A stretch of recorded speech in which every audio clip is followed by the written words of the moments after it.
आज के जो हमारे गेस्ट हैं उनकी एक यूनिकनेस है. He has an eye of an eagle because he is one opportunist who finds the multi bagger stocks. आज की ऑडियंस ना ये मानती है कि क्विक मनी इज़ पॉसिबल. तो do you really agree to it? तो अगर ऑन एन एवरेज हम 5 इयर्स की होल्डिंग पीरियड माने, उसमें से कुछ स्टॉक्स आपके बड़े मल्टीबैगर्स निकलेंगे, कुछ परफॉर्म नहीं करेंगे. क्या 9 to 5 जॉब इज डेड और is it still alive in the market? अगर वो सारे लोग अपनी जॉब छोड़ करके 9 to 5 ट्रेडिंग लग जाएंगे तो what will they trade? What has been a change in last 15-20 years of the market? कोई भी रेगुलेशन ऐसी नहीं होती, ना आज से 30 साल पहले और ना आज, कि सेबी के रेगुलेशंस हों या फाइनेंस मिनिस्ट्री के रेगुलेशंस हों जो एक आम इन्वेस्टर को इन्वेस्टमेंट से रोकें. ये जो एप्स डिज़ाइन की जा रही हैं उनका मोटिव क्या है? Why are they asking customers to put their information on their own when they are already associated with some advisors? कुछ तरह की ऐप से या कुछ तरह की प्लेटफॉर्म से हमें बचना चाहिए. क्या हम वेल्थ सिर्फ कंटेंट क्रिएशन से या यूट्यूब या ऑनलाइन रिसर्च देख के बना सकते हैं? Is it really possible? If I am not wrong, करीब 18 करोड़ डीमैट अकाउंट्स हैं इंडिया में और करीब 23 करोड़ अकाउंट्स हैं ड्रीम 11 पे. ओह,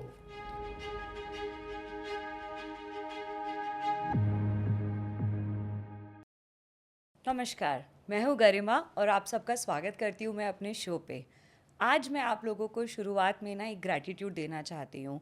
with the love of my audience and every one around who is been watching my show, I have been able to achieve the first milestone. ये conviction ना मुझे initially उतना सॉलिड नहीं था, मेरी टीम को था, लेकिन 3 मंथ्स की मेरी इस जर्नी में मैंने इतना प्यार देखा है आप लोगों से, तो अब मुझे भी अपने ऊपर एक कॉन्फिडेंस आ गया है कि I am able to bring that knowledge, that learning which is helping me grow. तो अगर आप लोगों को जेन्युइनली ये लगता है कि मैं कुछ नॉलेज आप लोगों को दे पा रही हूँ, आपकी लाइफ में एक चेंज ला पा रही हूँ, तो please watch the videos to the full end, subscribe it, share it with your love ones, because आप लोगों के एक सब्सक्रिप्शन के क्लिक करने से मुझे बहुत कॉन्फिडेंस मिलेगा कि मैं और ज़्यादा नॉलेज आप लोगों को दे पाऊँ. तो आज की इस एपिसोड की शुरुआत में मैं आपको एक छोटा सा किस्सा सुनाना चाहती हूँ.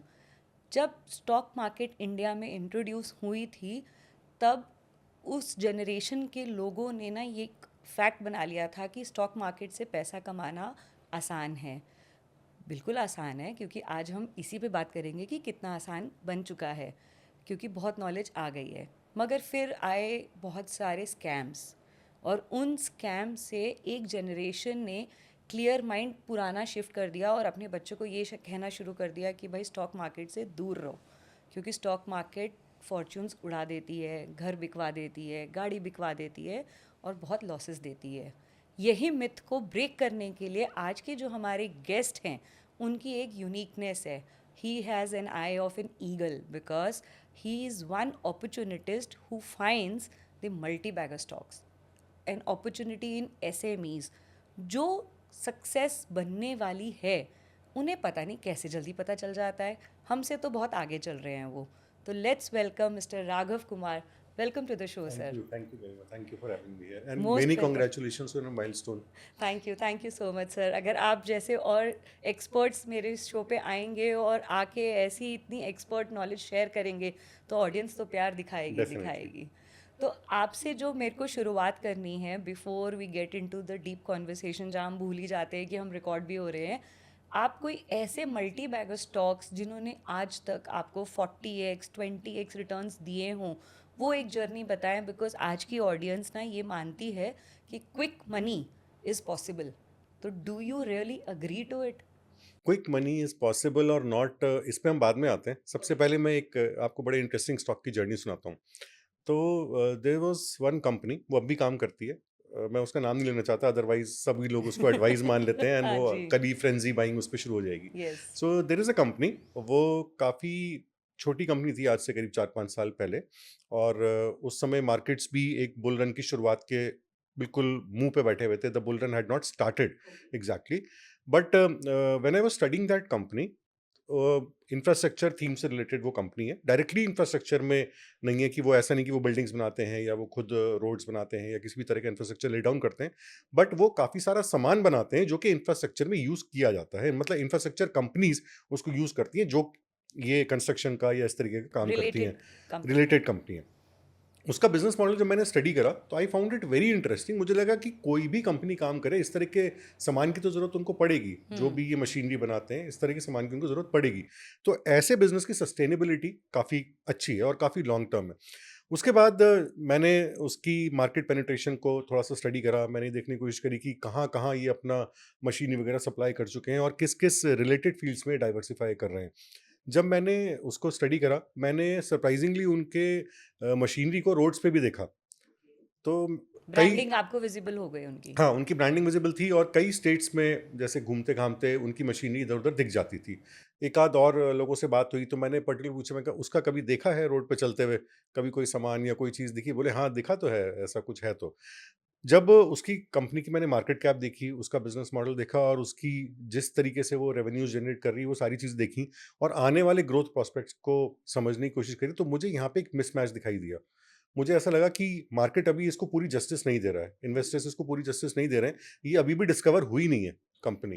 इट इज़ स्टिल, जो हम कहते हैं ना, हिडन जेम है एक, तो उस तरह का मुझे पूरी अपॉर्च्युनिटी उसके अंदर दिखाई दी and I pick that stock. उसको मैंने काफ़ी स्टडी भी किया और मैंने उसको खुद इन्वेस्ट भी किया उसके अंदर। जैसे ही मार्केट में सेंटिमेंट्स इंप्रूव हुए और उस कंपनी की विजिबिलिटी भी बेटर हुई, that company rose by approximately 40 times within a short span of few years. क्योंकि जिस तरीके से वो बिजनेस कर रही थी, उसका बिजनेस मॉडल तो रुकना करीब करीब नामुमकिन था, जितना अच्छा वो काम कर रहे थे। The only thing that was lacking was कि इन्वेस्टर्स ने उसको अभी तक स्पॉट नहीं किया था, ओके। ज्यादातर लोग उसकी बात नहीं कर रहे थे। लाइमलाइट में नहीं आ लाइमलाइट में पाया नहीं थी, वो। बट जब वो लाइमलाइट में आई, तब तक वो काफी ऊपर जा चुकी थी। Yeah. So did it turn out to be a bigger segment stock? Like small cap से बढ़ के मल्टी कैप वो में। स्मॉल कैप कैटेगरी, क्योंकि एक्चुअली बाय डेफिनेशन बहुत बड़ी कैटेगरी है। हाँ। ऑलमोस्ट जो कैपिटलाइजेशन बेटर हो गई उनकी। हाँ, कैपिटलाइजेशन बेटर हो गई क्योंकि वो 40 गुना मल्टीप्लाई हुई, तो जिस भी मार्केट कैप पे वो काम कर रहे थे उससे काफ़ी ज़्यादा ऊपर वो चले गए। बाय डेफिनेशन तो 251 से लेकर के सारी कंपनी स्मॉल कैप में आती हैं। तो अगर हम उसको देखें तो छोटी सी स्मॉल कैप से एक तो बहुत बड़ी स्मॉल कैप या एक छोटी मिड कैप की रेंज में वो कंपनी आ गई और अभी भी वो अच्छा काम कर रहे हैं। They are still doing a very good business. So this is one way of looking at a stock wherein आपने उनकी प्रेजेंस मार्केट में देखी, आपने उस सेक्टर में पोटेंशियल देखा और आपने फिर फाइनली उनके एनालिटिक्स को, फंडामेंटल्स को स्टडी किया and then you found out that this is a good buy. अब आपने लेट्स से बाय कर लिया और उसने आपको फ्यू इयर्स में 40x दे दिया। तो for my viewers, for the audience, आप ये चीज़ बताएंगे कि क्या वो 40x के बाद उससे एग्जिट करना वॉज जस्टिफाइड या फिर और उसमें रुके रहना इज़ मोर एडवाइजेबल? इस तरह के स्टॉक से एग्जिट करने के दो ही रीजंस होते हैं। या तो कंपनी के वैल्यूएशंस या फंडामेंटल्स में कोई ऐसा चेंज है, या फिर कोई चेंज नहीं है जो आपको लगता है कि आगे की ग्रोथ ट्रिगर कर सकता है। अगर कंपनी उसी स्पीड से ग्रो आपको लगता है कि कर सकती है, क्योंकि जब वो 40x हो गया, कोई भी कंपनी 40x होगी तो पहले वो 2x भी हुई होगी, 4x भी हुई होगी, 10x भी हुई होगी। तो 10x तक भी आप वो कन्विक्शन लेके बैठो कि नहीं, अभी ये उसी स्पीड से ग्रो करती रहेगी जिस स्पीड से ग्रो कर रही है। अगर 40x पे या 30x पे किसी भी मल्टीप्लिकेशन पे पहुंच के आपको लगता है कि कंपनी की वैल्यूएशंस अगर 40x 30x या किसी भी मल्टीप्लिकेशन में पहुंच के आपको लगता है कि कंपनी की वैल्यूएशंस या तो चेंज हो गई हैं, जो कि शायद इसकी ग्रोथ को रोकेंगी, या चेंज नहीं हो रही हैं जो कि नेक्स्ट ग्रोथ को ट्रिगर कर सकती हैं, तो it is time to exit maybe that stock. और दूसरा रीजन किसी भी स्टॉक से एग्जिट करने का हो सकता है, अगर कोई बेटर अपॉर्चुनिटी आपके सामने है जिसमें आपको लगता है कि आप इन्वेस्ट कर सकते हैं। तो स्मॉल कैप इन्वेस्टिंग में ये तो एडवाइजेबल नहीं होता कि एक स्टॉक जो बहुत बड़ा मल्टीबैगर बन गया उसका सारा कॉर्पस निकाल के किसी नई कंपनी में डाला जाए, बट पार्शियल प्रॉफिट बुकिंग करके कुछ पैसा किसी और कंपनी के अंदर डाला जा सकता है अगर आपको एक बेटर अपॉर्चुनिटी दिखाई देती है। Because I have heard a lot of people आजकल, क्योंकि इतनी नॉलेज मिल रही है आराम से हमारे को फ्री में ऑनलाइन, तो lot of people are saying कि जब कोई ऐसा स्टॉक है जो आपको मल्टी बैगर जिन्हें हम कहते हैं बहुत अच्छी रिटर्न दे रहा है, तो एटलीस्ट अपने प्रिंसिपल निकाल लो। जब आपको एक हाँ, सेटिस्फाइड ग्रोथ फील हो, अपना प्रिंसिपल विड्रॉ कर लो, फिर आप और फर्दर अपॉर्चुनिटी में इन्वेस्ट करते रहो। But during those years while you were looking it at 2x 5x 10x and all that, तो did you keep reading the analysis and fundamentals कि आपने एक बार लेके छोड़ दिया, भूल गए? नहीं, नहीं, नहीं। अगर आप, जब तक आपका स्टॉक ग्रो नहीं कर रहा, तब तक तो आप उसको भूल सकते हो। आप थोड़ा बहुत भी उसको देख रहे हो कि फंडामेंटल्स नेगेटिवली चेंज तो नहीं हो रहे, या इकोनॉमी में कोई ऐसा नेगेटिव चेंज तो नहीं है। बट जब वो ग्रो करना शुरू करेगा, तब तो अब आपको स्टडी करना पड़ेगा। करना क्योंकि पड़ेगा। अब आपको अपना प्रॉफिट बुकिंग का भी या एग्जिट का भी टाइम डिसाइड करना है। अब आप उसको छोड़ नहीं सकते। तो आपको उसके फंडामेंटल्स, उसकी वैल्यूएशंस, उसकी जो इन्वेस्टर प्रेजेंटेशंस हैं, या जो भी कमेंट्री है बाय द मैनेजमेंट, तो आपको उसको स्टडी तो करना पड़ेगा ताकि आप एक वैलिड, लॉजिकल और research backed exit point decide कर सको। Wonderful. So tell me one thing sir, एक एवरेज टाइम स्पैन कितना टाइम लगता है एक स्टॉक को मल्टी बैगर बनने में? कितना टाइम हमारी ऑडियंस ये मान के चले कि उन्होंने आपकी रिसर्च, आपके courses. One more thing I would like to bring it to your knowledge that sir is a SEBI registered analyst now, तो वो कोर्सेज भी रन करते हैं। तो अगर कोई ऑडियंस में वो वाली कैटेगरी के लोग हैं जिनको small cap and multi bagger stocks की आइडेंटिफिकेशन की रूट नॉलेज चाहिए, तो आप सर के कोर्सेज ज्वाइन कर सकते हैं। तो सर एक बात बताइए कि आपने लेट्स से अपनी डीप रिसर्च से ऐसे स्टॉक्स आइडेंटिफाई कर लिए जो लाइमलाइट में नहीं थे बट पोटेंशियल था, तो एक माइंड फ्रेम क्या होना चाहिए हमारे इन्वेस्टर का कि मेरे को इतने साल मिनिमम रुकना पड़ेगा? अगर आप मल्टी बैगर रिटर्न्स एक्सपेक्ट करें तो minimum 3 years. Okay. And average जो मैंने अपने एक्सपीरियंस में देखा, एवरेज होल्डिंग पीरियड 5 इयर्स रहता है हर अच्छा। स्टॉक का। उसमें कुछ स्टॉक्स ऐसे होंगे जो आपको बहुत जल्दी मल्टी बैगर रिटर्न्स दे देंगे, जो भी आपकी एक्सपेक्टेशन रही है उससे 3x 5x 10x what ever. और कुछ ऐसे होंगे जो 5 साल में, 6 साल में, 7 साल में। तो अगर ऑन एन एवरेज हम 5 इयर्स की एक होल्डिंग पीरियड माने तो उसमें से कुछ स्टॉक्स आपके बड़े मल्टी बैगर्स निकलेंगे, कुछ परफॉर्म नहीं करेंगे और कुछ थोड़ा जल्दी कर जाएंगे। एवरेज 5 इयर्स की होल्डिंग पीरियड मन में होनी चाहिए जब भी हम किसी स्टॉक में इन्वेस्ट करें। Okay wonderful. तो 5 साल के लिए तो आप एटलीस्ट समझा के ही यस, चलते हैं उन्हें कि 5 साल। So that means it calls for a lot of patience. Yes definitely, क्योंकि 5 साल में मार्केट की साइकिल्स बहुत बार ऊपर नीचे जाएंगी, बहुत सारे डेवलपमेंट्स होंगे, बहुत सारी चीज़ें चेंज भी हो सकती हैं जिसके लिए आपको थोड़ी सी नज़र तो रखनी पड़ेगी, but it definitely calls for a lot of patience. तो पेशेंस पे जब बात आ रही है तो I think we have veterans in the market जिन्होंने बहुत एडवोकेट किया है कि इन्वेस्टिंग एंड ट्रेडिंग, ये दो टर्म्स अपने आप में बहुत डिफरेंट है बट कॉमन मैन इनको सेम मान के चलता है।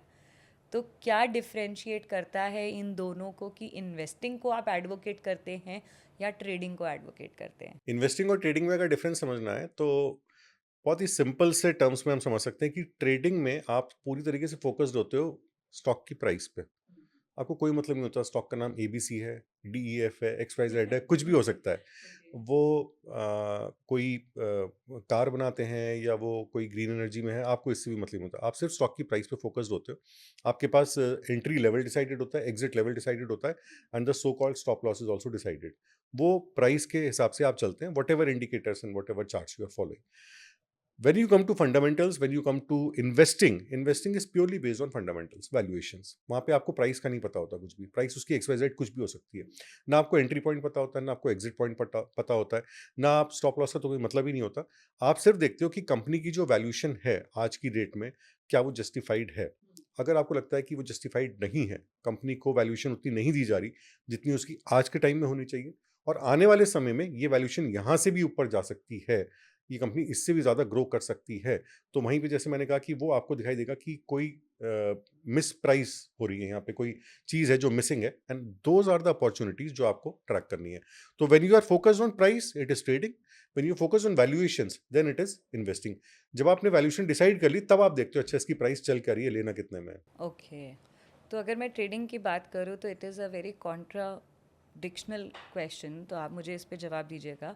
फॉर ये question specially for the Gen Z है, फॉर द यूथ है।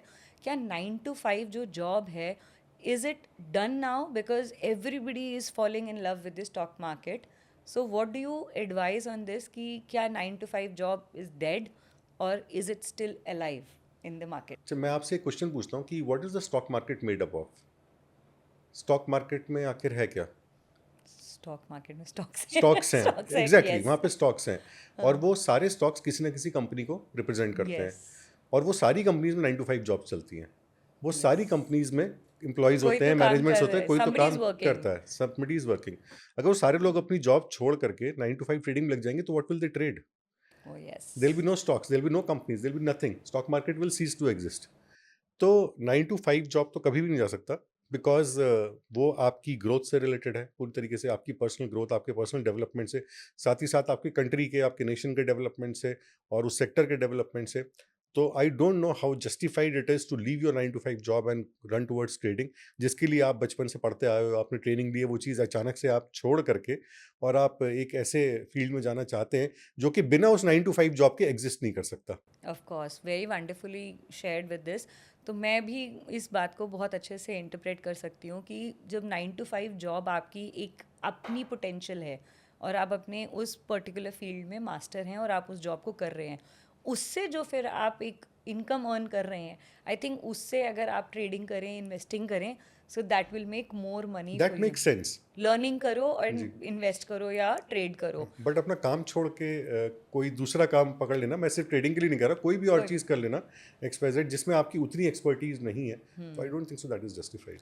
तो जो फाइनेंस के लोग हैं उनके लिए छोड़ दें, जिन्होंने फाइनेंस को अपना 9 to 5, probably I I think आप इस बात को अग्री करेंगे as being a SEBI registered analyst, क्या आप 9 to 5 ही काम करते हैं या आप 24/7 काम करते हैं? एक्चुअली मैं खुद तो ट्रेडिंग करता नहीं हूँ, I am okay. Not a trader. Okay. So मुझे फ़र्क नहीं पड़ता कि मार्केट 9 बजे खुलता है या 3:30 बजे बंद होता है, it hardly matters to me. तो since I am a long term investor, और मेरी जो रिकमेंडेशंस रहती हैं, सर्विसेज रहती हैं, वो भी सब कुछ सब लॉन्ग टर्म इन्वेस्टिंग पे ही फोकस्ड हैं। तो एक्चुअली इन्वेस्टर्स को तो मार्केट से कोई बहुत ज़्यादा मतलब नहीं होता। हाँ, जिस दिन स्टॉक कोई खरीदना होता है, बेचना होता है, तब ज़रूर आपको लॉग इन करना पड़ता है। अपना पासवर्ड तक कई बार मैं भूल जाता हूँ उसका कि क्या था, ओके। क्योंकि कई कई दिन हो जाते हैं उसको लॉग यस, इन करे हुए। Logging There is no need to watch or to reshuffle the portfolio daily or take any call daily. तो 9 to 5 जो मेरी जॉब है पर्सनली, तो वो मेरे ऑफिस से और मेरे वर्क से रिलेटेड है, not the stock market as such, कि मुझे स्टॉक मार्केट में एक्टिवली जा करके कोई एक्टिविटी करनी है वहाँ पे या लॉग इन करके कुछ करना है। बट हाँ, मेरे बिजनेस से और उससे रिलेटेड है। जो मॉडल पोर्टफोलियोज मैं क्रिएट करता हूँ अपने क्लाइंट्स के लिए, उनको मैं फॉलो करता हूँ, उसको देखना जरूरी होता है। वो अगर दिन में एक बार भी कभी देख लिया तो that is more than enough, क्योंकि रोज रोज उसके अंदर भी कुछ नहीं होना है। इनफैक्ट अगर हफ्ते में एक बार भी मैं देख लूंगा तो भी वो एनफ है। बट क्योंकि सेबी की रेगुलेशंस होती हैं कि आपको उसे एक सेट पीरियड ऑफ टाइम में उसको रिविजिट भी करना है, रिबैलेंस भी करना है, और उसमें कोई भी अगर चेंजेस हैं तो आपको अपने इन्वेस्टर्स को कम्युनिकेट करना है, दैट इज इट। वंडरफुल। एक चीज़ और बताएं सर, मैंने, because I am a very strong consumer of content for as per my requirement, तो मैंने किसी को कहते हुए सुना था कि आप रात को सो रहे हो और आप सुबह उठ रहे हो तो इस गैप में आपका पैसा बढ़ गया बिना कुछ किए। ये पावर है इन्वेस्टमेंट की, आई बिलीव। तो जब आप सुबह सो के उठते हो और अपने पैसे को बढ़ा हुआ देखते हो, ये जो फीलिंग है, ये फीलिंग एक बहुत अच्छी फीलिंग होती है। यहाँ पे तो हम सब सेटिस्फाइड हैं।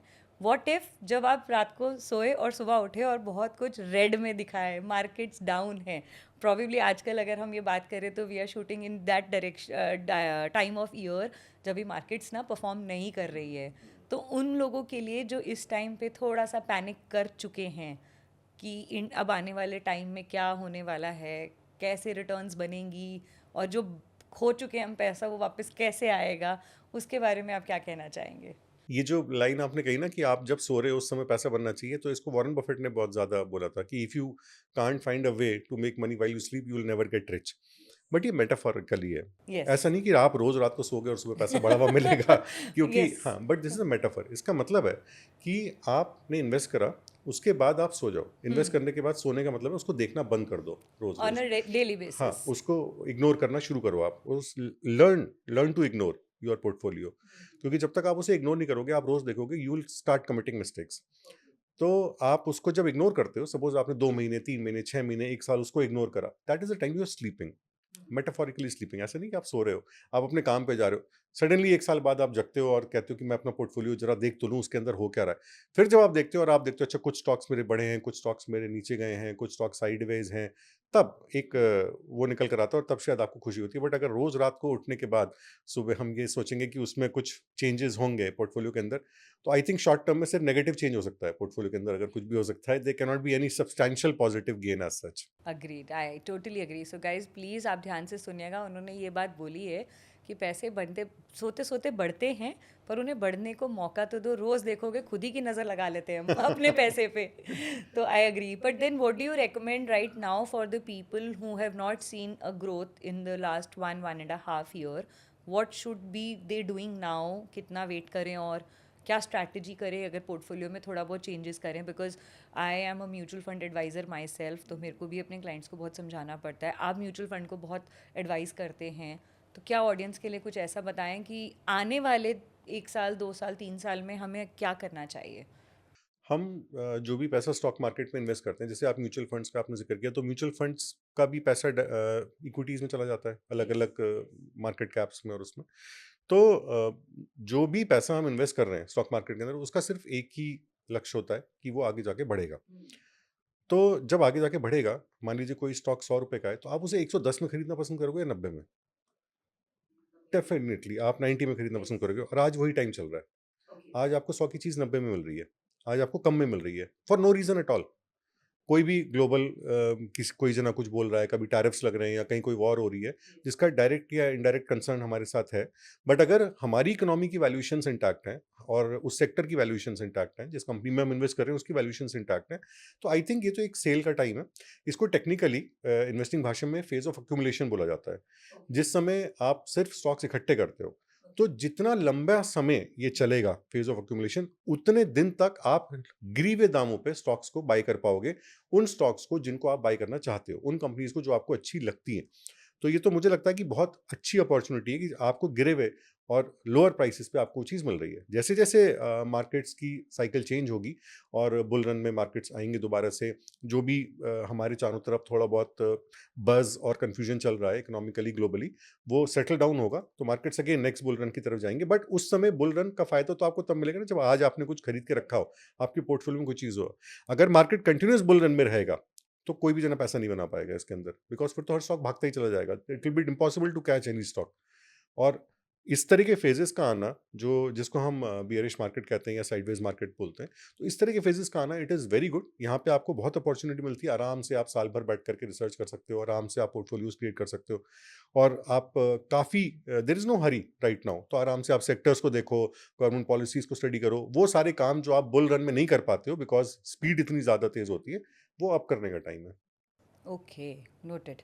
तो एक बात बताएं, अब आज आपने जब बात करी है आने वाले टाइम में कि ये टाइम ऑफ कंसोलिडेशन है, एक्यूमुलेशन है, तो एक्यूमुलेट करें, तो अब आप, क्योंकि आपने बहुत सारी नॉलेज, सर ने बहुत सारा कंटेंट ऑनलाइन डाला हुआ है जिसमें you have spoken a lot about energy, about aeronautics, about upcoming sectors. तो हमारे ऑडियंस के लिए वो वाले सेक्टर्स जो आपको लगता है आने वाले 3 साल में, 5 साल में बूम करेंगे, और उसमें मल्टी बैगर कैसे आइडेंटिफाई करें, बिकॉज वही बात होती है, आई don't know if really matters. मेरे क्लाइंट्स मुझसे आके बोलते हैं वो स्टॉक देना जिसके आज पैसे कम हो, प्राइस कम हो। जी। इरिस्पेक्टिव, मैं ये कहती हूँ ग्रोथ के परस्पेक्टिव से देखना चाहिए कि जी। 10% ग्रोथ, 100 रुपये वाले की भी बात अलग होगी, 10 रुपये वाले पे भी 10% growth will mean the same, but they would prefer buying a 10 rupee stock because उनको लगता है हम ज़्यादा नंबर ऑफ स्टॉक्स ले सकते हैं। तो आप मुझे सेक्टर्स एंड उसमें मल्टी बैगर्स, ये कॉम्बिनेशन बता दीजिए, सो दैट ये इन्फॉर्मेशन जानने के लिए ना लोग रुके रहे हमारे इस पॉइंट तक कि हाँ क्या इन्फॉर्मेशन आज वो लेके जाएंगे यहाँ से। सबसे पहले सेक्टर्स की बात करते हैं। तो सेक्टर्स हम बात कर रहे हैं अपनी कंट्री में, इंडिया में। इंडिया में और किसी भी और कंट्री में अगर आप जाते हैं, किसी भी इकोनॉमी में जाते हैं, तो कई तरह के बिजनेसेस चल रहे होते हैं। जैसे कि एनर्जी अपने आप में एक थीम है बहुत बड़ा, उसके बाद इंफ्रास्ट्रक्चर एक थीम है अपने आप में, जिसके अंदर फिर बहुत सारे सेक्टर्स आते हैं। उसके बाद केमिकल्स अपने आप में एक है, बैंकिंग है, फाइनेंस जिसको बोलते हैं। तो इंडिया इस समय जितनी रैपिड ग्रोथ फेज में है, और आने वाले 50 और 70 सालों तक इंडिया रैपिड ग्रोथ फेज में ही रहना चाहता है, क्योंकि अगर हमारी इकोनॉमी को डेवलप्ड इकोनॉमी बनना है, हमारी पर कैपिटा जीडीपी को भी यूएस का मुकाबला करना है, तो हमें कई सालों तक एक बहुत रैपिड ग्रोथ साइकिल में रहना पड़ेगा। और वो किसी भी एक सेक्टर से नहीं हो सकती। It has to be an all round development. जब सारे सेक्टर्स आगे बढ़ेंगे तभी इंडिया आगे बढ़ सकता है। तो आई थिंक हम एक अच्छे पोजीशन में हैं जहाँ पे हम बहुत सारे सेक्टर्स को आगे बढ़ते हुए देखेंगे। जहाँ तक गवर्नमेंट पुश का सवाल है, तो गवर्नमेंट का पुश जितना मैं स्टडी कर पा रहा हूँ, ज़्यादातर सब सेक्टर्स की तरफ है। कोई भी सेक्टर ऐसा नहीं जिसको गवर्नमेंट इस समय इग्नोर कर रही हो। जो रिसेंट जीएसटी रिफॉर्म्स आए हैं उसकी तरफ से कंजम्पशन को भी काफ़ी बूस्ट मिला है, और वो डायरेक्टली इनडायरेक्टली बहुत सारी चीज़ों को अफेक्ट करता है। वो कहीं ना कहीं ट्रैवल इंडस्ट्री तक को अफेक्ट करता है। तो डायरेक्ट पुश जिस सेक्टर की तरफ है, तो इंफ्रास्ट्रक्चर हमने देखा है कि इंफ्रास्ट्रक्चर सेक्टर पिछले 10 साल से काफ़ी ज़्यादा बुलिश फेज में है। और इसी तरीके से एनर्जी सेक्टर पे बहुत ज़्यादा ध्यान गवर्नमेंट का है, चाहे वो ग्रीन एनर्जी हो या बाकी तरह की एनर्जीज हो, तो हर तरह के एनर्जी पे गवर्नमेंट का ध्यान है। अब मैं आपके सेकंड पार्ट पे आता हूँ क्वेश्चन के, जिसमें आपने कहा कि 100 रुपये का स्टॉक या 50 रुपये का स्टॉक या 150 रुपये का स्टॉक। तो जब हम सिलेक्ट करने चलते हैं किसी भी कंपनी को, अगर हमने प्राइस से शुरुआत करी है, तो सबसे पहले तो ये समझ जाना चाहिए कि अगर मैं प्राइस से शुरुआत करूँ तो मैं इन्वेस्टर नहीं हूँ, मैं ट्रेडर हूँ। अगेन मुझे पता ही नहीं है कि हो क्या रहा है, बिकॉज प्राइस कुछ भी नहीं है। प्राइस कोई भी चीज़ को रिप्रेजेंट नहीं करती है। प्राइस सिर्फ एक जरिया है उसको खरीदने और बेचने का। आप खरीद बेच रहे हो वो कंपनी। जब आप उसकी छोटा सा, आप 100 शेयर भी किसी कंपनी के खरीद रहे हैं या 1000 शेयर भी किसी कंपनी के खरीद रहे हैं, तो आप उसमें एक छोटी सी पार्टनरशिप बाय कर रहे हैं। तो आपको देखना पड़ेगा वो ओवरऑल कंपनी क्या कर रही है। उसका शेयर चाहे 100 रुपये का चाहे 50 रुपये का, इससे इतना ज़्यादा फर्क नहीं पड़ेगा।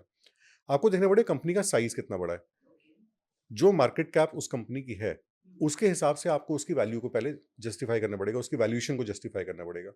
फिर आपको उसके आने वाले समय में कितनी वैल्यूएशन वो अचीव कर सकती है, उसको देखना पड़ेगा। तब आप जाके देखोगे कि इसकी प्राइस एक्चुअली चल क्या रही है। फिर जो आपने बात कही बिल्कुल सही है कि चाहे ₹100 की होगी, वो स्टॉक चाहे ₹1000 का होगा या ₹10 का होगा, इससे बिल्कुल फ़र्क नहीं पड़ेगा क्योंकि बढ़ेगा कंपनी का साइज़। जितना कंपनी का साइज़ बढ़ेगा, उतनी उसकी प्राइस आगे चल के एक्सपैंड हो जाएगी। ₹1000 का स्टॉक भी ₹1,00,000 का हो सकता है और हो सकता है ₹10 का स्टॉक ₹20 का भी ना हो, अगर कंपनी ग्रो नहीं करती। तो इट मीन्स कि कंपनी के फंडामेंटल्स जानने बहुत ज़रूरी हैं। तो आप अपनी तरफ से क्या चीज़ को प्रेफर करते हैं, टेक्निकल एनालिसिस या fundamental analysis? In technical analysis as in charts and levels yes. नहीं, डेफिनिटली नॉट। क्योंकि अगर चार्ट्स या जो भी चीज़ आपको बताएँगे, वो आज का सिनेरियो आपको बताएँगे, आने वाले 5 साल की कोई इंडिकेशन आपको कोई भी चार्ट नहीं देगा या कोई भी इंडिकेटर नहीं देगा। और जो मल्टीबैगर इन्वेस्टिंग है, वो प्योरली ग्रोथ कॉन्सेप्ट के ऊपर बेस्ड है। तो ग्रोथ में तो आपको बहुत सारी चीज़ों को कंबाइन करके और बहुत सारी चीज़ों को ओवरलैप करके चलना पड़ेगा, right from the economy, right from global economy से शुरू करके आप इंडियन इकोनॉमी पे आएँगे, फिर आप सेक्टर्स को स्टडी करेंगे, गवर्नमेंट पॉलिसीज़ को स्टडी करेंगे, फिर आप कंपनीज़ को स्टडी करेंगे और सब कुछ इस बात पे बेस्ड है कि मेरा मुझे अंदाज़ा लगाना है 5 साल में आगे क्या होने वाला है। तो उसके लिए आपको काफ़ी सारी चीज़ों को ओवरलैप करके और साइड बाय साइड रख करके देखना पड़ेगा, तभी आप एक लॉजिकल कंक्लूजन पे पहुँच पाएँगे। आपने इतनी सारी बातें बताई अभी, एक ऑडियंस मतलब एक कॉमन मैन के पॉइंट ऑफ व्यू से वो इतनी चीज़ों का अगर ध्यान रखने लगेगा, तो वो भी मुझे लगता है उसे 9 to 5 तो छोड़ना ही पड़ जाएगा, तभी वो शायद इतना फोकस कर पाएगा। वो अगर खुद नहीं कर सकता, तो उनको क्या करना चाहिए कि एक कॉमन मैन एक वेल्थ बना ले? कैसे बनाएगा? कॉमन मैन के पास वेल्थ बनाने के बहुत अच्छे तरीके हैं। एक तो जैसे आपने कहा म्यूचुअल फंड्स ही एक तरीका है, क्योंकि म्यूचुअल फंड्स फंड मैनेजर के प्रोफेशनल फंड मैनेजर्स द्वारा मैनेज्ड होते हैं। हालाँकि वो पैसा सब स्टॉक में इन्वेस्ट हो रहा होता है। तो मैं हमेशा कहता हूँ कि डायरेक्ट इक्विटीज़ में अगर आप एक logical research based portfolio create करते हैं, तो उसका रिटर्न हमेशा सबसे ज़्यादा आएगा। और इसके हमने बहुत सारे एग्जांपल्स देखी भी हैं, बड़े-बड़े किस तरीके से स्टॉक्स मल्टीबैगर बनते हैं। बट अगर आप किसी भी वजह से नहीं समझ पा रहे मार्केट को या आप टाइम नहीं दे पा रहे, उतनी एक्सपर्टीज़ या माइंडसेट डेवलप नहीं कर पा रहे, तो बेटर है कि आप उसे प्रोफेशनली मैनेज होने दें। आप म्यूचुअल फंड्स के थ्रू जा सकते हैं, बड़े इन्वेस्टर्स पीएमएस के थ्रू जा सकते हैं, आप एनालिस्ट के साथ जा सकते हैं, आप एडवाइज़र के साथ जा सकते हैं। उन लोगों के साथ जो कि सारा समय मार्केट्स के अंदर हैं, जो कि इकोनॉमी की आपसे बेटर आपको लगता है समझ रखते हैं और आपसे बेटर आपके पोर्टफोलियो को या जो भी कुछ इनकी रिकमेंडेशंस है उसको मॉनिटर कर पाएँगे, उसको फॉलो कर पाएँगे, उनके अंदर क्या डेवलपमेंट्स, क्या चेंजेस हो रहे हैं और आपको एक रीबैलेंसिंग सजेस्ट कर पाएँगे। Okay, so here I want to know the next thing. आपने क्योंकि 1993 में बात की थी कि you started looking at markets at that time from a small kid lens, gradually you started liking in the markets, आपने बहुत सारे स्कैम्स भी पर्सनल लाइफ में एक्सपीरियंस कर लिए होंगे। तो अब जो सेबी है, रेगुलेटर है हमारा, वो ऑडियंस एक इन्वेस्टर के वेलफेयर के पॉइंट ऑफ व्यू से ऐसे क्या चेंजेस ला चुके हैं कि अब हम कंपैरेटिवली तब वेल्थ अच्छी बना सकते थे या अब बना सकते हैं? What has been a change in last 15-20 years of the market? Ma'am wealth तो तब भी बहुत बनी है, अब भी बहुत बन रही है और आगे भी बहुत बनेगी, क्योंकि वेल्थ क्रिएशन की जो जर्नी है, वो सारी की सारी हमारी ग्रोथ से रिलेटेड है। तो हमारी कंट्री ग्रो करती रहेगी तो वेल्थ तो बनती रहेगी। बात आती है रेगुलेटरी फ्रेमवर्क की, तो रेगुलेटरी फ्रेमवर्क हर स्कैम के साथ स्ट्रांग होता जाता है। क्योंकि कोई भी नया स्कैम जब आता है तो वो पुराने सारी रेगुलेशंस को सुपरसीड कर कर आता है। मतलब कि वो इतना ध्यान रख के वो स्कैम किया जाता है। स्कैम का मतलब है कि जानबूझ के कोई गलती की जा रही गैप है। फाइंडिंग हो जाती है हाँ, रेगुलेशंस में। जी हाँ, तो गैप फाइंडिंग वो की जा रही है, वो गैप ओके। ढूँढा जा रहा है। एक तो होता है कि गलती से बिज़नेस फ्लॉप हो गया, बिज़नेस नहीं चल पाया, कोशिश करी गई। बट स्कैम पर्टिकुलरली ये दिखाता है कि जानबूझ के प्रमोटर्स ने या मैनेजमेंट ने वो काम किया है, जो पता था कि ये इल्लीगल है और ऐसा नहीं करना चाहिए। तो अगर जितनी भी रेगुलेशंस, मान लीजिए 100 रेगुलेशंस आज की डेट में, और एक नया स्कैम आता है, तो वो उन 100 रेगुलेशंस को सुपरसीड कर कर आया है। मतलब उनको उसने बिल्कुल बाईपास कर दिया है, उन रेगुलेशंस को। तब जब वो स्कैम आता है तो 101st रेगुलेशन नई बनाई जाती है, उसके ओके। हिसाब से कि अच्छा ओके। ये गलतियाँ समबडी भी। स्मार्टर इज वाचिंग द हाँ, रेगुलेटर। तो हाँ, कि ऐसा भी कुछ था और ये हम ओवरलुक कर गए, ऐसा भी हो सकता था। तो उससे रिलेटेड जो भी 1, 2, 3 रेगुलेशंस की ज़रूरत है, वो बनेगी। तो regulations get stronger with every scam, इस तरह का जो भी डेवलपमेंट होता है, प्लस उनका रीइंफोर्समेंट और स्ट्रांगली किया जाता है। लेकिन कोई भी रेगुलेशन आपको पैसा बनाने से नहीं रोकती। कोई भी रेगुलेशन ऐसी नहीं होती, ना आज से 30 साल पहले और ना आज, कि सेबी के रेगुलेशंस हों या फाइनेंस मिनिस्ट्री के रेगुलेशंस हों, जो एक आम इन्वेस्टर को इन्वेस्टमेंट से रोकें। या एक लॉजिकल डायरेक्शन में जाने से उसको रोकें, रिसर्च बेस से रोकें। अभी जैसे आपने देखा होगा कि कुछ रेगुलेशंस लाई गई ट्रेडिंग को थोड़ा-सा नीचे लाने के लिए। उसमें लॉट साइज़ेज़ बढ़ाए गए, एक्सपायरीज़ का भी वो सब किया गया। उसमें सेबी ने पहले रिपोर्ट पब्लिश करी कि 93% लोग लॉस में रहते हैं और 7% ही ट्रेडर्स हैं जो प्रॉफिट में जा पाते हैं। उसके काउंटर्स भी आए थे, कई लोगों ने कहा कि 93% तो किसी भी बिज़नेस में लोग फेलियर होते हैं। सिर्फ़ 7-8% ही कोई भी बिज़नेस होता है जिसमें लोग सक्सेसफुल हो पाते हैं। तो ट्रेडिंग को ही इतना वो क्यों किया जा रहा है, उस जिसके लिए इतना वो किया जा रहा है। वो सिर्फ़ उसका सीधा-सा जो पर्पज़ है वो सारे फाइनेंशियल मार्केट्स को रेगुलेट करने का है और इंडियंस को एक मैच्योर इन्वेस्टर के लेवल पे ले जाने का है कि हमारा जो मार्केट जितना मैच्योर होता जा रहा है, हमारी इकोनॉमी जिस तरीके से मैच्योर होती जा रही है, तो इन्वेस्टर भी, हमारे सिटिज़न्स भी उस तरीके से फाइनेंशियली मैच्योर होते चलें, ताकि वो ज़्यादा अवेयर डिसीजंस ले पाएँ कि उन्हें वो 9 टू 5 जॉब करनी है, फिर ट्रेडिंग करनी है या उन्हें रिसर्च करना है, उन्हें किस तरीके से अपने पैसे को इन्वेस्ट करना है या ट्रेड करना है। Wonderful. On a scale of 1 to 10, आज आप इन्वेस्टर वेलफेयर के पॉइंट ऑफ व्यू से रेगुलेशंस को कहाँ रेट करेंगे? मैम, आज की डेट में जहाँ रेगुलेशंस हैं दे आर 10। जैसे कि मैंने कहा कि जितनी चीज़ें आज कवर की जा सकती हैं वो कवर की जा रही हैं। जब कोई नया स्कैम आएगा तब हमें पता चलेगा कि ये चीज़ और मिसिंग थी, फिर उसके अंदर वो ऐड हो जाएगा। बट रेगुलेशंस पिछले कुछ सालों से दे आर मैक्सिमम पे चल रही हैं, जितनी भी रेगुलेशंस लाई जा सकती हैं। और अभी सेबी ने कहा भी था कि वो ओवर रेगुलेशन नहीं करना चाहते, वो ऑप्टिमल रेगुलेशन करना चाहते हैं। They don't want to over regulate the markets, और वो हमारे सामने भी है। वो ऐसा कुछ भी नहीं है जो किसी को इन्वेस्ट करने से रोकेगा कुछ है। बट हाँ, इन्वेस्टर अवेयरनेस की तरफ ध्यान ही तब जाता है जब कुछ स्ट्रिक्ट रेगुलेशन आती है, तभी इन्वेस्टर्स थोड़ा सा मुड़ के देखती है कि अच्छा एक्चुअली लिखा हुआ क्या है, इन बिटवीन द लाइंस है क्या, प्रॉब्लम क्या हुई, क्यों रोका जा रहा है ऐसा करने से, या क्यों इस बारे में कोई स्ट्रिक्ट रेगुलेशन आ रही है। तो I think with every new regulation, जैसे रेगुलेटर सीखता है, विद न्यू स्कैम रेगुलेटर सीखता है, और हर नई रेगुलेशन के साथ इन्वेस्टर्स भी थोड़ा सा सीखते हैं। Very good. डिस्पाइट आपने रेगुलेशंस को बहुत अच्छी रेटिंग दी है, बट जैसे आपकी और मेरी एक ऑफ कैमरा बात हुई, स्टिल बहुत ज़्यादा स्कैम्स हो रहे हैं, बहुत फ्रॉड्स हो रहे हैं, बहुत हमारे इनोसेंट इन्वेस्टर्स उस ट्रैप में आ रहे हैं जिनको स्टॉक्स में ये कहा जाता है, जिनको वाया टेलीग्राम ग्रुप्स कनेक्ट किया जाता है कि उनका पैसा आईपीओज़ में लगवाया जा रहा है और उनको ये बोला जा रहा है कि आपने ये ट्रेड किया और इससे आपकी इतनी अच्छी रिटर्न बन गई। तो आप उन लोगों के लिए खासकर, और जो भी लोग सुन रहे हैं जिन्होंने ये एक्सपीरियंस कर चुके हैं, they have actually, because I my self have experienced close months, PF का पैसा जो एक है एफडी से तोड़ के, जो उनका इमरजेंसी फंड था वो ब्रेक करके उन्होंने उन ग्रुप्स के थ्रू उन लिंक्स पे पेमेंट हाँ, करी, एक आध केस तो मुझे भी पता है इस तरह और का। पेमेंट भी बैंक के थ्रू करी, एनईएफटी जी। करी, ये सोच के कि हम तो बैंक के थ्रू भेज रहे हैं पैसा तो सही जगह जा रहा होगा। But one fine day they realise that they have been completely duped, और वो जब बैंक को अप्रोच करते हैं अपने उस पैसे को ट्रैक करने के लिए, तो पता चलता है कि वो अकाउंट बंद हो चुका है, डोमेंट है, वो एक्टिव नहीं है, या वो फ्रॉड निकलता है साइबर क्राइम के थ्रू रिपोर्टिंग में। तो उन लोगों के लिए एक सर आप क्या एक बहुत स्ट्रॉन्ग मैसेज दें ताकि वो लोग और लोग ये गलती ना करें, बिकॉज हार्ड अर्न मनी जब ऐसे वेस्ट होता है तो बहुत बुरा लगता है। मैम, इनके लिए एक ही मैसेज है कि जाग जाओ, स्टॉप गैम्बलिंग। ये एक गैम्बलर्स मेंटालिटी है। जब भी आपको बोला जाएगा ना कि आप हमें ₹100 लगा दो, हम आपको 125 कल करके दे देंगे।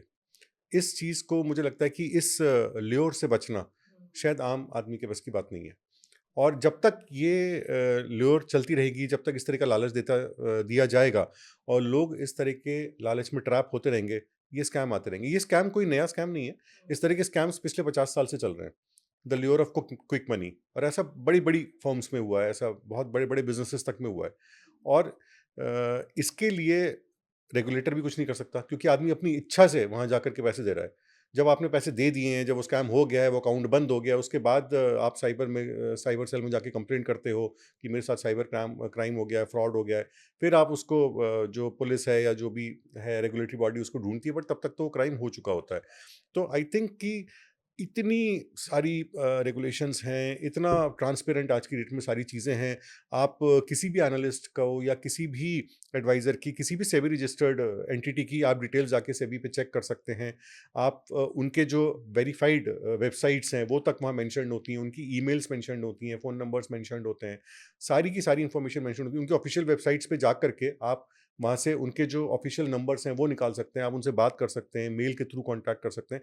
बट इन सारी चीज़ों को बायपास अगर कोई करके जैसे कि जो हम लोग डिस्कस कर रहे थे उसमें कोई मेल्स के थ्रू यस, देयर कोई वाज वैलिड कोई कम्युनिकेशन नहीं थी उनके कम्युनिकेशन पास। नहीं हुई हाँ। थी, किसी टेलीग्राम ग्रुप पे बात हो रही है या चैट हो रही है, व्हाट्सएप ग्रुप पे चैट हो रही है, कोई भी एग्रीमेंट या कोई भी टर्म्स एंड कंडीशंस साइन हुई ना दिखाई गई। तो अगर इन सारी चीज़ों को बाईपास करके एक आम आदमी अपने पैसे दे देगा, तो इसमें तो रेगुलेटर भी कुछ नहीं कर पाएगा। बिल्कुल। There are few steps I believe जो आप लोगों को थोड़ा सा और अवेयर कर सकता है। कहीं पे भी अगर आपको ट्रेडिंग से पैसा बनाने के लिए अप्रोच किया जाता है, तो फर्स्ट थिंग इज़ कि पहले केवाईसी होता है। जी। और केवाईसी में मुझे ऐसा लगता है आपका PAN card, Aadhaar card validate किया जाता है। जनरली केवाईसी में PAN, Aadhaar, date of birth और उसके बाद नाम, फ़ोन नंबर, उनकी इनकम ग्रुप क्या है और एड्रेस आता है। आधार कई जगह ऑप्शनल होता है, कोई वो नहीं। बाकी अगर नो योर कस्टमर में ये सारी चीज़ें आ गई हैं, तो उसके बाद जो नेक्स्ट स्टेप हम चलते हैं, जो एज़ एन एनालिस्ट हम लोग नेक्स्ट स्टेप चलते हैं, उसके अंदर फिर टर्म्स एंड कंडीशंस जो सेबी ने दी हुई हैं कि टर्म्स एंड कंडीशंस ये आपको दिखानी है क्लाइंट को before onboarding the client, before collecting any fee from the client.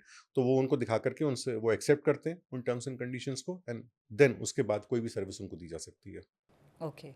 आजकल क्योंकि इतने सारे ऑनलाइन प्लेटफॉर्म्स आ गए हैं, आज से कुछ साल पहले ना बहुत लिमिटेड सोर्सेज अवेलेबल होते थे to get into the stock market. आप म्यूचुअल फंड्स की भी बात करें तो कुछ फ्यू एएमसीज होती थी, अब एएमसीज भी बहुत बढ़ गई हैं।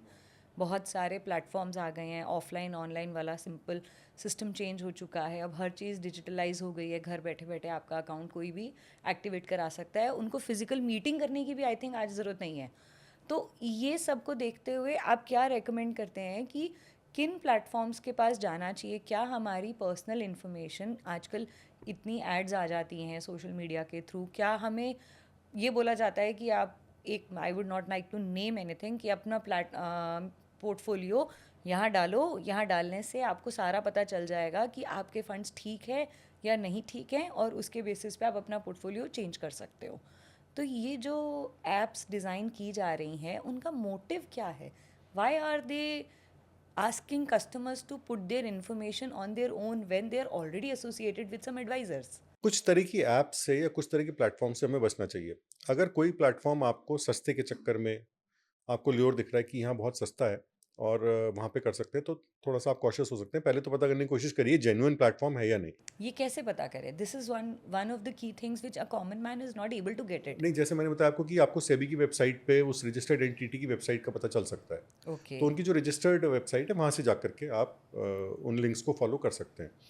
उसके बाद अगर कोई भी आपको फ्यूचर की कोई गारंटी देने की कोशिश कर रहा है या फ्यूचर परफॉर्मेंस की कोई भी वो दे रहा है कि आपको इतना तो हम रिटर्न दे ही देंगे, चाहे वो फ़ोन पे बात हो रही है या टेलीग्राम पे बात हो रही है या किसी भी तरीके से बात हो रही है, या आप ऐड में भी देख रहे हो कि इतनी तो आपको रिटर्न मिल ही जाएगा, इस तरीके से आप जनरेट कर सकते हो, तो इट इज़ अ बिल्कुल रेड फ्लैग।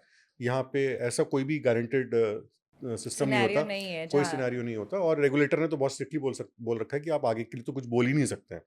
तो यहाँ पे भी आपको रुकना पड़ेगा, क्योंकि गारंटेड अगर होता तो वो खुद ही कर लेते, आपके पास ना आते। आपके लिए वो पैसे बढ़ाने का उनको कोई शौक नहीं होता। और अगर आप किसी भी अनरजिस्टर्ड एंटिटी के साथ जा रहे हैं, जिसका आप ना वेबसाइट वेरीफाई कर पा रहे हैं, ना उसके बाकी हैंडल्स को आप वेरीफाई कर पा रहे हैं, तो यू आर एट 100% रिस्क।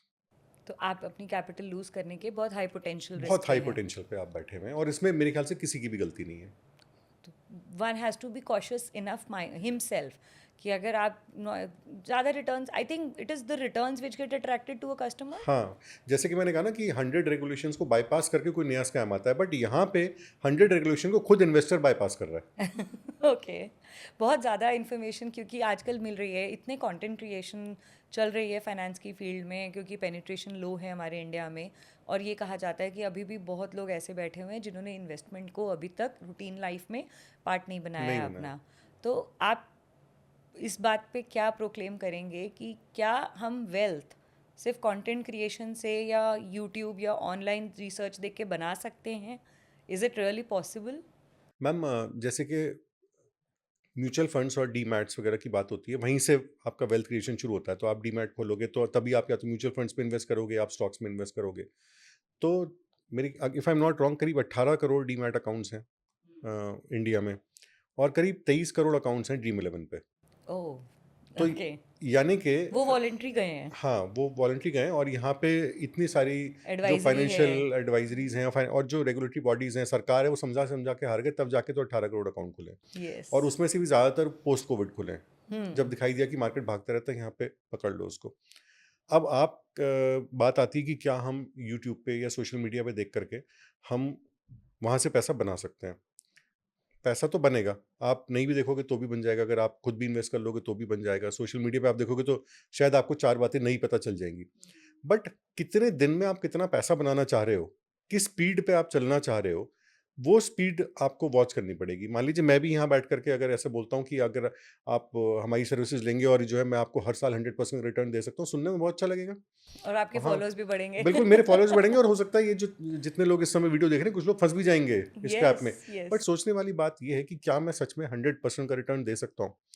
अब यहाँ भी मैं सोशल मीडिया पे बैठा हूँ, तो जो हकीकत है या जो अचीवेबल चीज़ है, उतना ही चीज़ अचीव हो सकती है और उसी के हिसाब से अगर हम चलें, तो हम नॉलेज को फ़िल्टर या इन्फॉर्मेशन को फ़िल्टर कर सकते हैं, जो भी सोशल मीडिया से हमें मिल रही है, चाहे यूट्यूब है, चाहे इंस्टाग्राम है या किसी कम्युनिटी के साथ भी अगर हम जुड़े हुए हैं, इन्वेस्टर कम्युनिटी के साथ अगर हम जुड़े हुए हैं, उस इन्फॉर्मेशन को फ़िल्टर करना हमें आना चाहिए।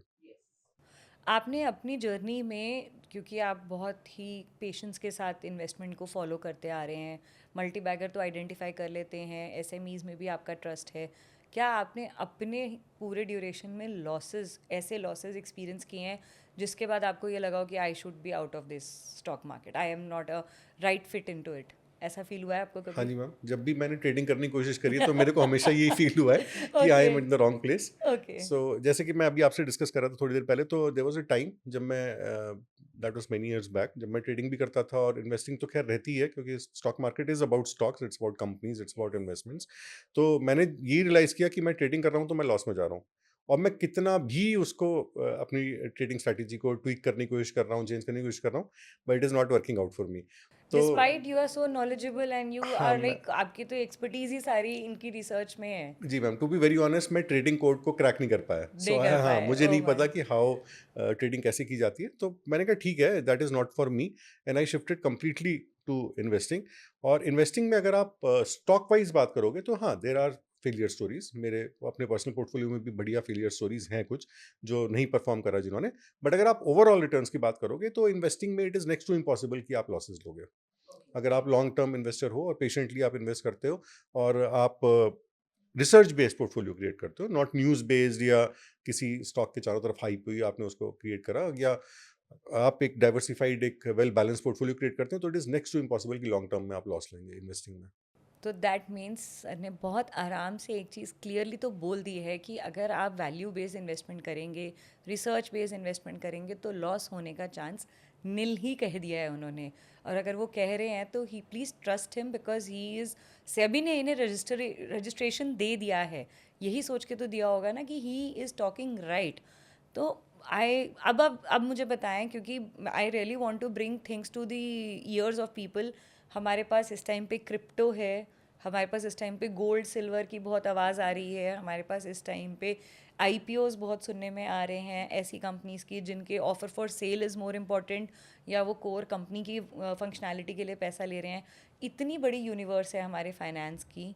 एक कॉमन वेल्थ, एक वेल्थ भी नहीं, एक पोर्टफोलियो के लिए आप एक फैमिली के पॉइंट ऑफ व्यू से, where we have a couple with two young children, they are in a very good income bracket, तो एक अच्छा सा एक पोर्टफोलियो सर आप बता दीजिए कि इतना सब कुछ जो है यूनिवर्स में, सब कुछ हमें नहीं लेना है, हमारे लिए राइट फिट क्या होना चाहिए हम वो लें, और उससे एक अच्छी रिटायरमेंट, मतलब फाइनेंशियल फ्रीडम आजकल बहुत कॉन्सेप्ट चल रहा है, अचीव कर पाएँ डिज़ायरेबल एज पे। मैम इंडियन हाउस होल्ड्स के हिसाब से शुरू से ही कुछ इंस्ट्रूमेंट्स रहे हैं इन्वेस्टमेंट के, जो चल रहे हैं और अब भी चलते आए हैं और अब भी चल रहे हैं।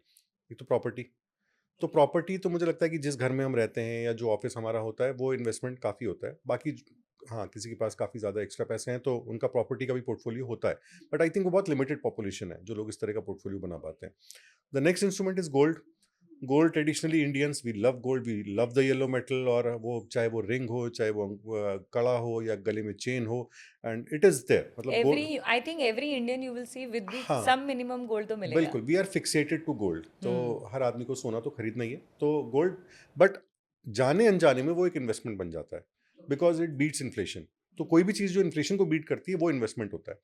तो वो इन्फ्लेशन को बीट करती है, इसलिए गोल्ड अपने आप में एक इन्वेस्टमेंट बन जाता है। तो दो इन्वेस्टमेंट्स आपके जाने बिना हो जाते हैं। पहला तो प्रॉपर्टी होती है, जो आप घर अपना ड्रीम हाउस जब बाय करते हैं तो आपने जाने अनजाने में एक इन्वेस्टमेंट कर दी है, जो आप नहीं तो आपकी आने वाली कोई ना कोई जनरेशन उसका फायदा उठा लेगी। आपके लिए तो वो डेड इन्वेस्टमेंट है, क्योंकि आप तो वहाँ रहोगे, बट एक या दो generation down the line that property might recycle, वो किसी और के पास जा सकती है और वो सारा आपकी फैमिली में आ जाएगा पैसा।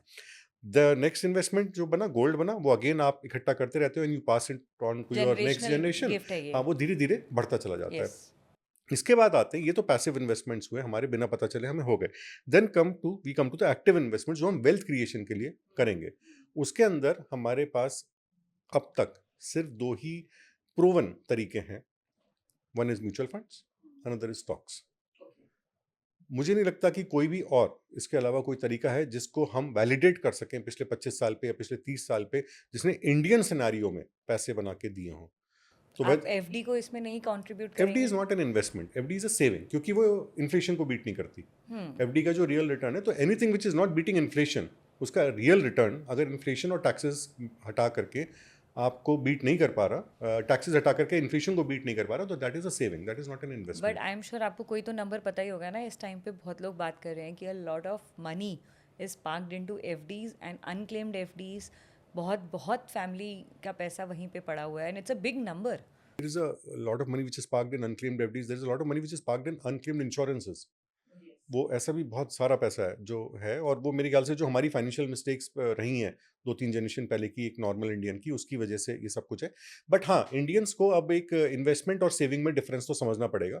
तो अगर आप एफडी में इन्वेस्ट कर रहे हो, तो पहली बात तो समझिए वो इन्वेस्टमेंट नहीं है, वो सेविंग है। एफडी में जो आपने पैसा डाला है वो आपकी इमरजेंसीज के लिए, कभी आपको पैसे की जरूरत पड़ी तो आपने चलो सेविंग अकाउंट बना करके एफडी में कर दिया, क्योंकि आजकल ऐप से एफडी भी इमीडिएटली लिक्विड। इमीडिएटली आप उसको रिडीम यस। कर सकते हो और आपके अकाउंट में पैसा आ जाता है। और अगर कोई भी ऐसी चीज़ है जो आपको इन्फ्लेशन के ऊपर ले जाके खड़ा कर देती है, कंफर्टेबली आप इन्फ्लेशन के ऊपर खड़े रहते हैं, प्लस आपको उस पर रोज टैक्स नहीं देना। जैसे सबसे आप, बहुत बड़ा हाँ, रोल है ये। आपने अगर गोल्ड खरीदा है तो गोल्ड वो अंदर अंदर कंपाउंड होता है, प्रॉपर्टी अंदर अंदर कंपाउंड होती है, म्यूचुअल फंड्स अंदर अंदर होते हैं, स्टॉक्स अंदर अंदर होते हैं।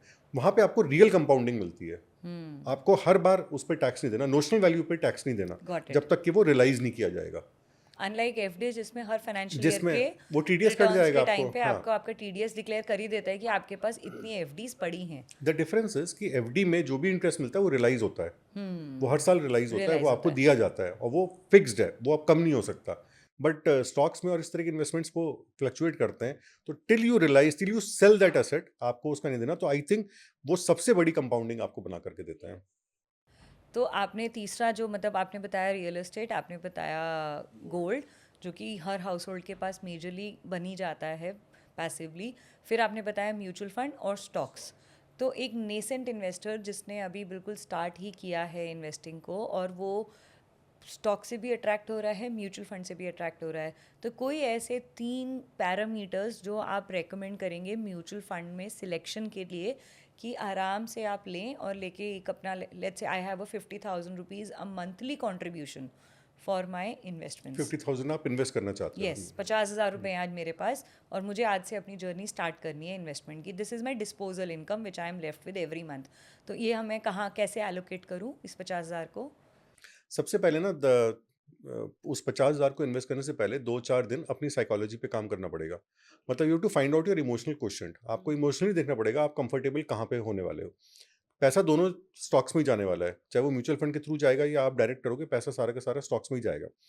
अगर आपको लगता है कि मैं मार्केट वोलेटिलिटी से बहुत ज़्यादा परेशान होने वाला हूँ, क्योंकि मार्केट वोलेटाइल था, है और रहेगा। कोई भी चीज़ ऐसी नहीं होने वाली कि जो मार्केट की वोलेटिलिटी को रोक देगी। तो अगर ऐसा लगता है कि मैं मार्केट वोलेटिलिटी से बहुत ज़्यादा परेशान हूँगा, ट्रंप ने कुछ बोल दिया तो मुझे बहुत ज़्यादा फ़र्क पड़ने वाला है, या अगर कहीं का इलेक्शन रिजल्ट डिक्लेयर हो रहा है तो मुझे बहुत ज़्यादा फ़र्क पड़ने वाला है, तो मार्केट से दूर रहिए, क्योंकि मार्केट वीक हार्टेड के लिए बिल्कुल भी नहीं है। यहाँ पे ओके। हाँ, आपको बहुत ही पत्थर दिल होकर के इसको कई साल तक निभाना पड़ेगा। ओके। और the same goes with mutual funds. I think Covid time पे म्यूचुअल फंड्स की जो एनएवीज थी वो वैल्यूएशंस भी थी, बहुत बहुत ज़्यादा बहुत नीचे आ क्रैश गई कर गए थी। थे, यस। नीचे कर गए थे। अगर आप अभी शुरू कर रहे हैं और आप साइकोलॉजिकली अपने आप को असेस नहीं कर पा रहे, तो सिंपल सा तरीका है, पूरे 50,000 मत इन्वेस्ट करिए, जाके 500 रुपये की एसआईपी खोल दीजिए। पूरा पैसा अपने पास रखिए, सिर्फ 500 रुपये की एसआईपी खोलिए अपने पसंदीदा म्यूचुअल फंड के अंदर, और 2 कंपनियों के एक एक शेयर खरीद लीजिए जो आपको अच्छी लगती हैं। आपकी कम से कम एंट्री हो जाएगी इस फील्ड में। And I think that is the biggest part. अगर आपने एक बार एंट्री ले ली और आपने एक फंड में छोटी सी भी एसआईपी शुरू कर दी जो कि आपके नेट वर्थ और आपकी इन्वेस्टेबल अमाउंट से बहुत नीचे है, प्लस आपने सिर्फ 2 शेयर किसी भी कंपनी के खरीद लिए या 2-3 कंपनी के एक-एक शेयर खरीद लिया, यहाँ से आपकी जर्नी स्टार्ट हो जाएगी। अब आप उन चीज़ों को फॉलो करना शुरू कर देंगे। गिव योरसेल्फ सम टाइम, समझना शुरू करिए। आपको धीरे-धीरे ये भी समझ में आ जाएगा कि मैं किस-किस तरह के म्यूचुअल फंड्स के साथ कंफर्टेबल हूँ। यू नो इट बेस्ट कि कितने तरह के फंड्स हमारे पास हैं। आपको एएमसी का मतलब समझ में आना शुरू हो जाएगा, आपको फंड्स का मतलब समझ में आना शुरू हो जाएगा। आपको ये पता चलेगा फ्लेक्सी कैप और मल्टी कैप में फ़र्क क्या होता है। आपको ये पता चलेगा कि small cap, mid cap, large cap funds में फ़र्क क्या होता है। इंडेक्स में फंड्स किस तरीके से क्रिएट किए जाते हैं। फिर जब आप स्टॉक्स में जाओगे तब आपको पता चलेगा अच्छा यहाँ तो large cap, mid cap, small cap भी होते हैं। ये पोर्टफोलियोज इस तरीके से बनाए जाते हैं, इन्हें इस तरीके से देखते हैं, इस तरीके से इनके रिजल्ट्स आते हैं।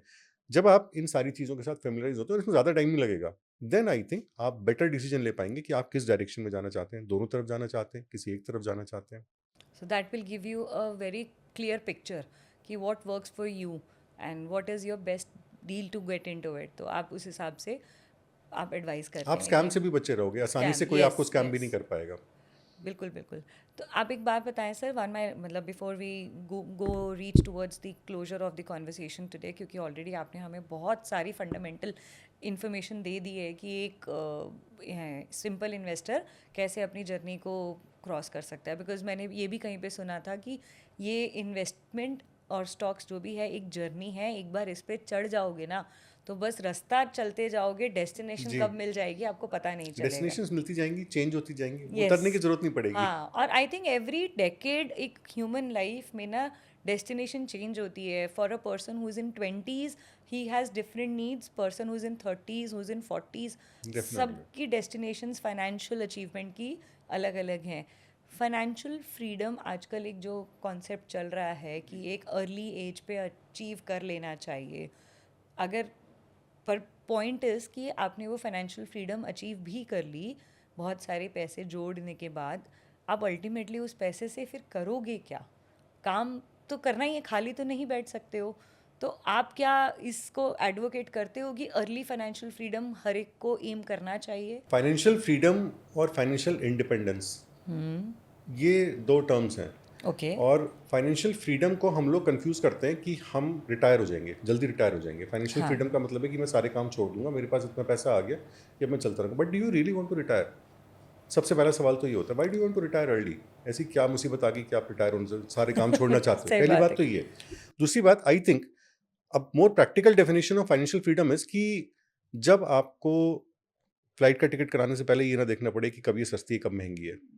जब आपको कहीं घूमने का मन है और आपको ये नहीं देखना पड़े होटल मुझे सस्ता मिलेगा, ये टूरिस्ट सीजन है या ऑफ पीक सीजन है।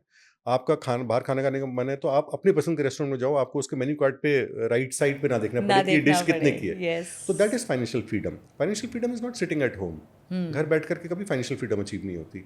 और आप पे चाहे कितना भी पैसा हो, कितने भी बड़े आप क्यों ना हो, वो एक दिन खत्म हो जाएगा बिल्कुल, जब तक कि वो इन्वेस्टेड नहीं हो। और अगर वो इन्वेस्टेड है तो आप खर्च कहाँ से करोगे?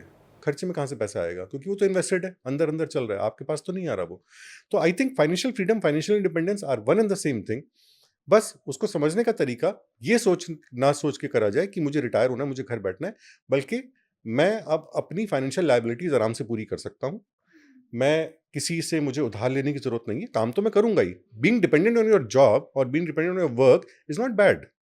हम सब अपने काम पे, अपने जॉब पे डिपेंडेंट हैं और वो गलत नहीं है, वो बिल्कुल सही है, क्योंकि उसी से सारी ग्रोथ हो रही है, उसी से सारी प्रोग्रेस हो रही है।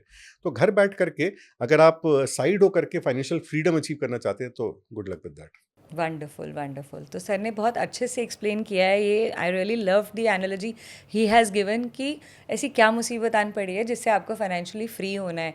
फाइनेंशियली वेल्दी होना I think is a better sensible choice rather than financially free होना, क्योंकि खाली बैठेंगे तो बिल्कुल ही और पैसा उड़ाने की बात हो जाएगी, फिर तो कुछ होगा नहीं। तो पैसा इतना इम्पॉर्टेंट है हमारे लिए, बट काम उसके साथ साथ बहुत ज़्यादा इम्पॉर्टेंट है। Wonderful sir, I think by so far अभी तक जितना भी हमारा डिस्कशन चला है which is around the money, this has given a lot of knowledge. And जितना मैं इनके साथ जानने से पहले बैठी थी और अब मैं 1 घंटे में जो सुन पा रही हूँ, तो I am definitely a step ahead in my knowledge. आप जाते जाते सर मुझे 2-3 चीज़ें और बताएं कि IPOs पे आपका क्या आजकल फोकस है, बिकॉज बहुत IPOs आ रहे हैं। तो आईपीओ लेने से पहले हमें क्या कुछ फैक्टर्स है जिनका ध्यान देना चाहिए? क्या आईपीओ में इन्वेस्ट करना चाहिए या नहीं करना चाहिए? इस डिस्कशन में जाने से पहले हम ये समझते हैं कि आईपीओ क्यों आता है, आईपीओ का कॉन्सेप्ट क्या है। किसी भी इकोनॉमी में कई पिलर्स होते हैं। सबसे पहला पिलर होता है उसकी गवर्नमेंट, उस कंट्री की गवर्नमेंट जो कि सारी चीज़ों को रेगुलेट करती है। फिर कुछ लोग होते हैं जिनके पास कोई आइडिया होता है या कोई स्किल होता है जो वो काम कर सकते हैं, बट उनके पास वो पैसे नहीं होते। फिर एक कम्युनिटी निकल कर आती है जिसको इन्वेस्टर कम्युनिटी बोला जाता है। बाय द वे, जो सेकंड वाला था इसको एंटरप्रेन्योर बोलते हैं हम, या प्रमोटर बोलते हैं। यस। फिर सेकंड एक थर्ड कैटेगरी निकल कर आती है जिसको इन्वेस्टर बोलते हैं। इन्वेस्टर कहता है ठीक है, मैं ये काम नहीं कर सकता, मेरे पास पैसे, आप मुझसे पैसे ले लो, आप ये काम करो, मैं ओके। आपके साथ, आपके प्रॉफिट लॉस में आपके साथ हूँ। ठीक है। उसके बाद नेक्स्ट जो कैटेगरी निकल कर आती है वो होती है जो लोग इसमें कंट्रीब्यूट करते हैं। वो जाते हैं, उसमें जॉब करते हैं, उसमें काम करते हैं, और उससे वो बिजनेस ग्रो करता है। तो गवर्नमेंट रेगुलेट कर रही है, एंटरप्रेन्योर काम कर रहा है, इन्वेस्टर उसके अंदर इन्वेस्ट कर रहा है, और जो स्किल्ड लेबर्स हैं और अनस्किल्ड लेबर्स हैं वो उसके अंदर जाकर के उस कंपनी को चला रहे हैं। फिर कंज्यूमर्स आते हैं। कंज्यूमर्स इन्हीं सब कैटेगरीज में से निकल कर आते हैं। आईपीओ इसलिए लाया जाता है कि जिन लोगों ने इस बिजनेस को शुरू करा था, दो रीजंस होते हैं आईपीओ लाने के। या तो वो कुछ एग्जिट लेना चाहते हैं, कुछ प्रॉफिट बुकिंग करना चाहते हैं। वो प्रॉफिट बुकिंग कैसे करें, अपना शेयर किसको बेचें, तो वो पब्लिक के पास जाते हैं इनिशियल पब्लिक ऑफरिंग के थ्रू, आईपीओ के थ्रू, और कुछ शेयर अपना पब्लिक को बेच देते हैं ताकि कुछ पैसा घर आ जाता है। वो पैसा कहाँ गया? वो पैसा गया उन लोगों के पास जिन्होंने वो शेयर बेचा है, जिसको हम ऑफर फॉर सेल बोलते हैं। उसका कंपनी की ग्रोथ में कोई इस्तेमाल नहीं किया गया। फिर दूसरा जो किसी भी इशू का पार्ट होता है, that is fresh issue of equity, यानी कि नए इक्विटी क्रिएट की जाती है कंपनी के बिहाफ पे, और वो इक्विटी पब्लिक को दी जाती है। वो पैसा सारा का सारा कंपनी के पास आता है। और वो कंपनी की ग्रोथ में ही यूज वो होता है। कंपनी की ग्रोथ में कॉर्पोरेट पर्पसेस के लिए इस्तेमाल होता है। तो जिस इनिशियल सेटअप के साथ या माइंडसेट के साथ वो कंपनी शुरू करी गई थी, सारी रेगुलेशंस को फॉलो करते हुए, इन्वेस्टर्स को ला करके और प्रमोटर्स ने, एंटरप्रेन्योर्स ने शुरू करा था, वो थॉट प्रोसेस अभी भी बरकरार है।